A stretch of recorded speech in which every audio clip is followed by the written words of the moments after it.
Foreign exchange reserve अर्थात् विदेशी मुद्रा सञ्चितमा चीन विश्वको 1 नम्बर देश हो। विश्व बैंकको तथ्याङ्क अनुसार सबैभन्दा बढी विदेशी मुद्रा रिजर्भ भएका प्रमुख देशहरूमध्ये चीन अग्रपङ्क्तिमा छ। चीनसँग कुल 3.4 ट्रिलियन अमेरिकी डलर फरेन एक्सचेन्ज रिजर्भ रहेको देखिन्छ। त्यसपछि जापानसँग 1.29 ट्रिलियन अमेरिकी डलर र स्विजरल्यान्डसँग 863 बिलियन अमेरिकी डलर फरेन एक्सचेन्ज रिजर्भ रहेको देखिन्छ। अहिले नेपालको वार्षिक कुल बजेट 2.72 बिलियन अमेरिकी डलर छ। नेपालको बजेटभन्दा चीनको विदेशी मुद्राको सञ्चिति 1250 गुणा ठुलो रहेको देखिन्छ। कल्पना गर्नुहोस् त, यदि चीनले यो पैसा नेपाल जस्ता विकासोन्मुख देशहरूको प्रगतिका लागि खर्च गरिदिने हो भने दुनियाँका गरिब मुलुकहरूको अवस्था काया पलट हुन सक्छ। खैर, यो हिसाबको पछि नलागौँ र चर्चा गरौँ चीनले जम्मा गरेको यति ठुलो विदेशी मुद्रा, यसको अर्थ र औचित्य के हो भन्ने बारेमा। यस भिडियोमा हामी विशेष गरी चर्चा गर्नेछौँ विदेशी मुद्रा सञ्चिति भनेको के हो, चीनले यति ठुलो विदेशी मुद्रा कसरी सञ्चित गर्यो, चीनले यसलाई के काममा प्रयोग गर्छ र यसले चीनको अर्थतन्त्रमा के अर्थ राख्दछ। विदेशी मुद्रा सञ्चिति भनेको के हो? विदेशी मुद्रा सञ्चिति भनेको मूलतः विदेशी मुद्रा, सुन र अन्य सम्पत्तिहरू भण्डारण गरिएको देशको राष्ट्रिय बचत हो। यसलाई सम्बन्धित राष्ट्रको केन्द्रीय बैङ्कमा राखिन्छ र यसलाई मुख्य गरी अन्तर्राष्ट्रिय व्यापार, मुद्रा स्थिर गर्न र वित्तीय सङ्कटको समयमा अर्थतन्त्र व्यवस्थापन गर्न प्रयोग गरिन्छ। यसैबाट हो देशले बाह्य वस्तुको आयात गर्ने, वैदेशिक ऋण भुक्तान गर्ने र देशमा आर्थिक सङ्कट परेका बेला आफ्नो मुद्राको रक्षा गर्ने। विदेशी मुद्रामा भुक्तानी हुने वा प्राप्त हुने सबै किसिमको निक्षेप, कर्जा, मौजदात, विदेशी धितोपत्र र विदेशी मुद्रामा भुक्तानी हुने वा हुन सक्ने अन्तर्राष्ट्रिय प्रचलनमा रहेका मौद्रिक उपकरणलाई विदेशी विनिमय भनिन्छ। विदेशी मुद्रा धेरै सञ्चित हुनु हरेक देशका लागि फाइदाजनक कुरा हो। यसैले हो देशको अर्थतन्त्रलाई अन्तर्राष्ट्रिय स्तरमा कमजोर वा बलियो भनेर निर्धारण गर्ने पनि। हामीले अन्य देशबाट वस्तु तथा सेवा आयात गर्दा विदेशी मुद्रामा भुक्तानी गर्नुपर्छ। यो सबैलाई थाहा भएको कुरा हो। यदि विदेशी मुद्राको अभाव भयो भने विदेशबाट वस्तु तथा सेवा किने बापतको भुक्तानी गर्न कठिन हुन्छ। व्यक्ति आफैले कमाएको भए पनि विदेशी मुद्रा सरकारी निकायले तोके बमोजिम मात्रै खर्च गर्न पाइन्छ। यो नियम चीनमा मात्र होइन, नेपालमा पनि र विश्वभर नै लागू हुन्छ। हरेक देशको राष्ट्रिय बैङ्कको स्वीकृति नलिइकन कसैले पनि विदेशी मुद्राको कारोबारै गर्न पाइँदैन। चीनको सन्दर्भमा विदेशी मुद्रा सञ्चितिको व्यवस्थापन खास गरी पिपुल्स बैंक अफ चाइनाको मार्फत रहेर सञ्चालन हुने स्टेट एडमिनिस्ट्रेसन अफ फरेन एक्सचेन्जले गरिरहेको हुन्छ। साथै चाइना इन्भेस्टमेन्ट कर्पोरेसनले पनि यसमा विशेष भूमिका खेलिरहेको हुन्छ। यो चाइना इन्भेस्टमेन्ट कर्पोरेसनको बारेमा हामी केही पछि चर्चा गर्ने नै छौँ। अहिले चर्चा गरौँ चीनले कसरी यति धेरै विदेशी मुद्रा सञ्चित गर्न सक्यो होला भन्ने बारेमा।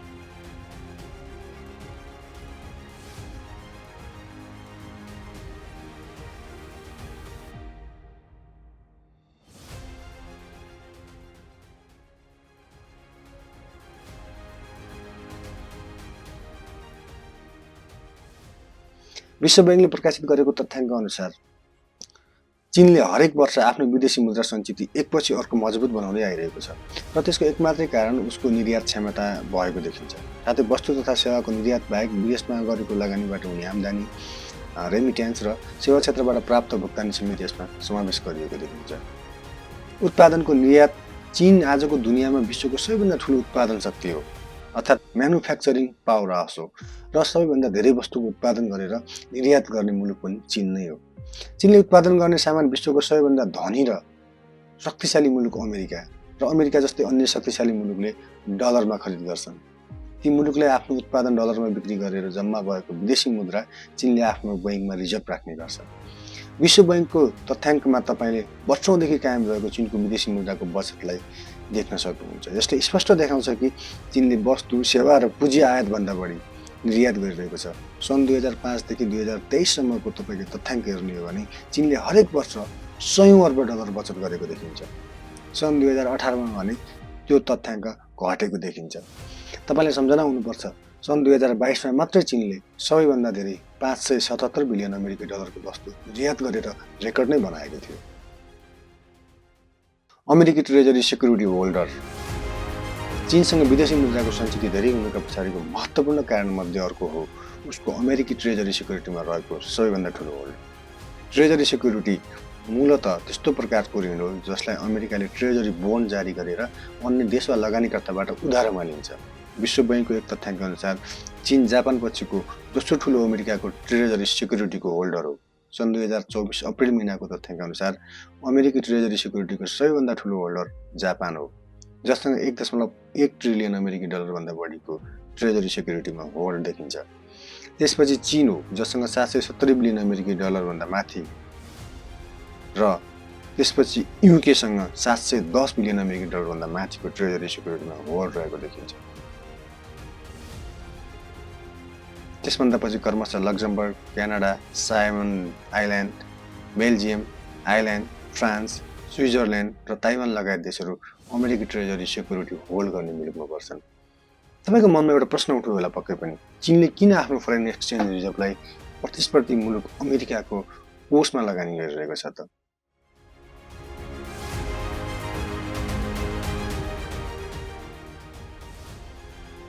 यसको एकदमै सरल कुरा छ, किनभने ट्रेजरी सिक्युरिटी विश्वभरमै लगानीका लागि सबैभन्दा सुरक्षित मानिन्छ।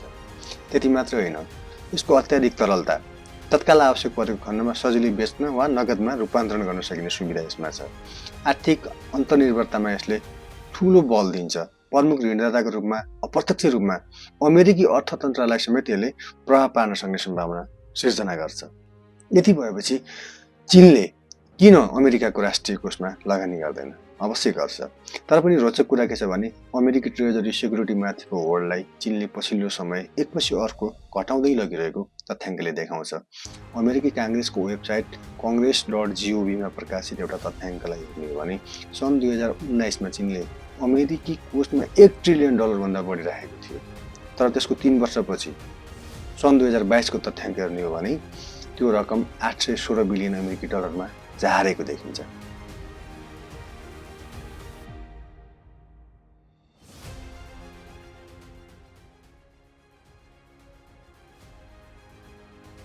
चीनको अर्थतन्त्रका विशेषताहरू पनि चर्चा गरौँ। अर्थतन्त्रको सन्दर्भमा सबैभन्दा महत्त्वपूर्ण भनेको चीनको सार्वभौम सम्पत्ति कोष हो, जसलाई सञ्चालन गर्ने इन्टिटीको नाम हो China investment corporation. China investment कर्पोरेसनले गर्ने पहिलो काम हो विदेशमा लगानी। चाइना इन्भेस्टमेन्ट कर्पोरेसन एउटा त्यस्तो सार्वभौम सम्पत्ति कोष हो जसले चीनको वैदेशिक सञ्चितको महत्त्वपूर्ण अंशलाई व्यवस्थापन गर्ने काम गर्छ। सरल तरिकाले बुझ्नुपर्दा त्यसले गर्ने एउटा महत्त्वपूर्ण काम चाहिँ उच्च नाफा प्राप्त हुने ठाउँको एक्सप्लोर गर्ने र धेरैभन्दा धेरै लगानी गर्ने। चाइना इन्भेस्टमेन्ट कर्पोरेसनको पोर्टफोलियोको वितरण हेर्ने हो भने चीनले विशेष गरेर public equity, fixed income, alternative assets र क्याश प्रोडक्ट लगायत धेरै क्षेत्रहरूमा लगानी गर्छ। तर चाइना इन्भेस्टमेन्ट कर्पोरेसनले पब्लिक इक्विटीमा भूगोल अनुसार गरेको लगानीको तथ्याङ्कलाई हेर्नुभयो भने तपाईँलाई अझै रोचक लाग्न सक्छ। सन् 2023 मा अमेरिकामा मात्रै चीनले 60.29% भन्दा बढी लगानी गरेको देखिन्छ। यसको मतलब चीनको सरकारी स्वामित्वमा रहेका संस्थाहरूले अमेरिकामा गर्ने लगानीको मात्रा धेरै नै ठुलो छ। चीनको बाह्य ऋण तिर्नुपर्ने जोखिम पनि असाध्यै कम छ। अन्य देशहरू जस्तै चीनमा पनि बाह्य ऋण भयङ्कर ठुलो छ।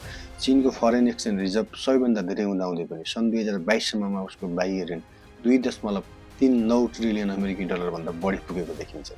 तर पर्याप्त विदेशी मुद्रा सञ्चित भएका कारण चीनले तत्कालीन वा दीर्घकालीन ऋण सजिलै तिर्न सक्छ। चीनलाई सङ्कटको समयमा घरेलु अर्थतन्त्र व्यवस्थापन गर्न वैदेशिक मुद्रा सञ्चितले सहयोग गरिरहेको हुन्छ। उदाहरणका लागि वित्तीय सङ्कट वा विश्वव्यापी आर्थिक मन्दीको समयमा चीनले आफ्नो मुद्रा स्थिर गर्न, वित्तीय प्रणालीमा तरलता इन्जेक्ट गर्न वा ऊर्जा र कच्चा पदार्थ जस्ता आवश्यक आयातहरूमा लगानी गर्न यसको प्रयोग गर्न सकेको छ। चीनको वैदेशिक मुद्रा सञ्चितका चुनौतीहरू पनि छन्। चीनको वैदेशिक मुद्रा सञ्चितले आगामी दिनहरूमा चुनौतीको सामना गर्नुपर्ने एकदमै निश्चित भइसकेको छ। त्यसको सबैभन्दा ठुलो र सम्भावित चुनौतीमध्ये एउटा हो राष्ट्रपति डोनाल्ड ट्रम्पको दोस्रो कार्यकाल। अमेरिकी राष्ट्रपति डोनाल्ड ट्रम्पसँगको व्यापार युद्धका कारण यसअघि सन् 2018 र 2019 मा चीनको व्यापारमा आएको गिरावट यसको एउटा उदाहरण हो। ट्रम्पले आफ्नो पहिलो कार्यकालमा चिनिया सामानहरूमा व्यापक कर लगाइदिएका थिए। उक्त व्यापार युद्धले चीनको सबैभन्दा ठुलो व्यापारिक साझेदार अमेरिकामा उत्पादित वस्तुको निर्यातको मात्रा प्रत्यय घटाइदियो। सन् 2000 देखि 2018 सम्म चीनसँग अमेरिकाको व्यापार घाटा 418 बिलियन डलरभन्दा बढी पुगेको थियो। तर ट्रम्पले व्यापार युद्ध सुरु गरेपछि उक्त व्यापार घाटा 342 बिलियन डलरमा गरेको थियो। सन् 2024को पछिल्लो सेप्टेम्बरको तथ्याङ्क अनुसार चीनसँग अमेरिकाको व्यापार घाटा 217 अर्ब डलर मात्रै रहेको देखिन्छ। ट्रम्पले आफ्नो दोस्रो कार्यकालमा चीनसँगको व्यापारमा पुनः कर बढाउने घोषणा गरि नै सकेका छन्। त्यसका सङ्केतहरू उनले सत्ता सम्हाल्नु अगावै देखिसके।